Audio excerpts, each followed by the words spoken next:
Para que serve um peixe? Você sabe? Se perguntarmos ao Google, ele nos dirá que peixes são uma boa fonte de proteínas e gorduras boas. Pois é, sempre que pensamos em peixes, imaginamos uma boa moqueca ou um fritinho à milanesa. Mas um peixe pode ter um papel muito mais importante do que apenas servir de alimento para nós humanos. Eu descobri os peixes ainda muito criança. Minha família sempre gostou de praia e meu pai sempre gostou da ideia de ser pescador. Digo ideia porque, puxando na memória, não me lembro nenhuma vez que ele tenha voltado com peixe para casa. Mas me levou em diversas aventuras de pesca e mergulho e fez crescer em mim o amor pelo mar e a curiosidade sobre os peixes.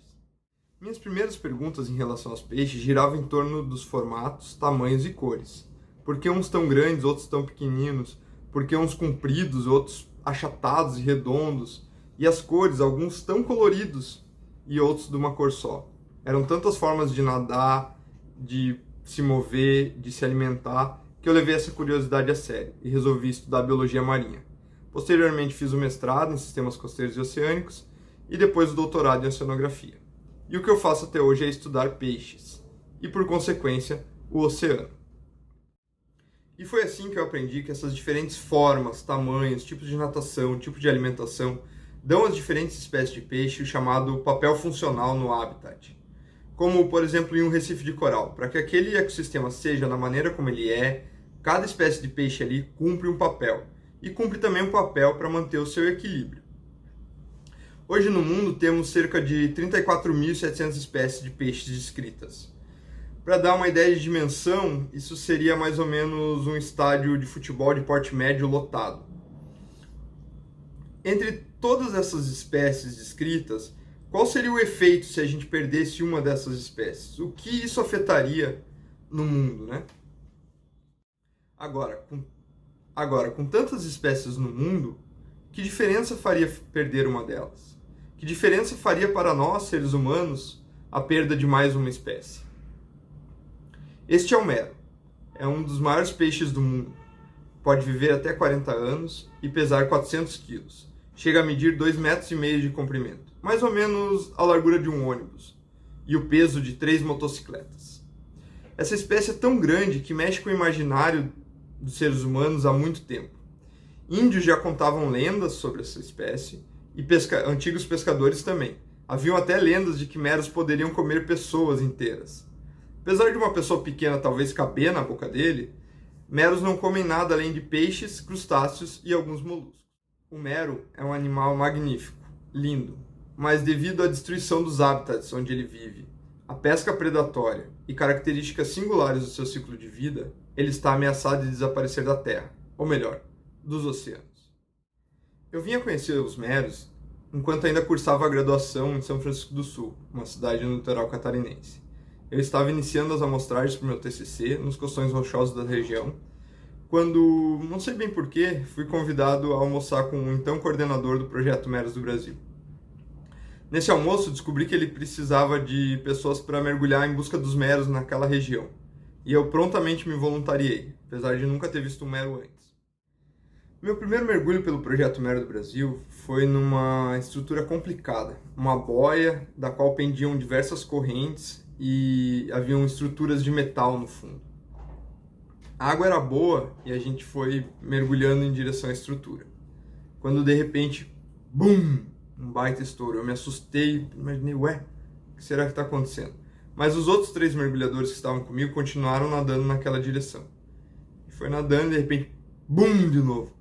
O deslocamento do som na água fez tremer o meu corpo por dentro.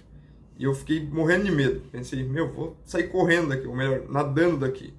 Mas como os 3 outros mergulhadores eram mais experientes e continuaram nadando na direção do som, eu continuei acompanhando eles. De repente, novamente, BUM! E aí eu vi aquele animal imenso, um mero de cerca de uns 2,5 metros de comprimento. Ele estava repousando em cima de um duto e não se mexeu. Estourou de novo, BUM! Oriçou os espinhos, abriu a boca, mas não saiu do lugar.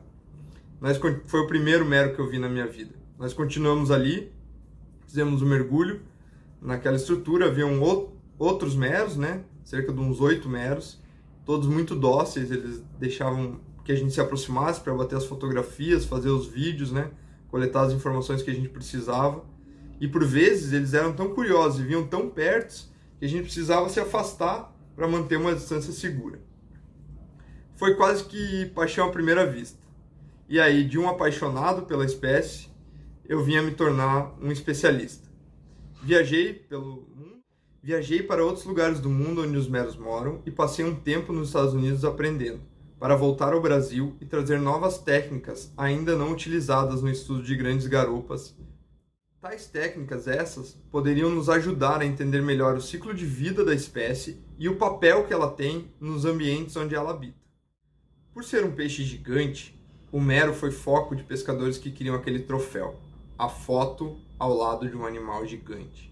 Prática comum para aqueles que se dizem caçadores e que hoje é condenada pela sociedade, pelo menos para animais terrestres, como, por exemplo, leões, rinocerontes ou elefantes.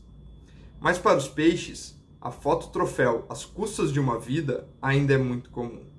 E acontece inclusive com o mero. Apesar da espécie correr o risco de desaparecer e ter a sua captura proibida no Brasil desde 2002. Por ser um predador que está no topo da cadeia alimentar, o mero tem a função de modelar a comunidade à sua volta, controlando a abundância de certas espécies e, por predação, retirando do ambiente indivíduos doentes. Ou seja, o mero mantém saudáveis as populações à sua volta. Além disso, meros são quase que um ecossistema por si só.